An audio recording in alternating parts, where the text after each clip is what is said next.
64 milijuna kuna vrijedni su projekti izgradnje dvorane učeničkog doma i dogradnje krila zgrade medicinske škole koji bi trebali biti realizirani u sljedeće 4 godine. No iako je županija već osigurala dio sredstava te očekuje da će dio novca povući iz fondova Europske unije, do problema je došlo i prije raspisivanja natječaja. Medicinska je škola dala suglasnost, a tehnička za odobrenje traži ulazak u vlasničku strukturu. Izgradnja učeničkog doma tako je došla pod znak upitnika, a iza svega se krije politika, upozoravaju mladi HDSSB-a.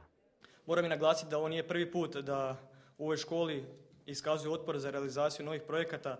Naime, županija je već i ranije odlučila na ovom prostoru graditi veliku športsku dvoranu, no iz razloga što tehnička škola i prirodoslovna gimnazija nije dala svoj pristanak, županija je morala izdvojiti dodatna sredstva za otkup zemljišta koje je bilo u vlasništvu drugih tvrtki kako bi realizirala projekt gradnje športske dvorane.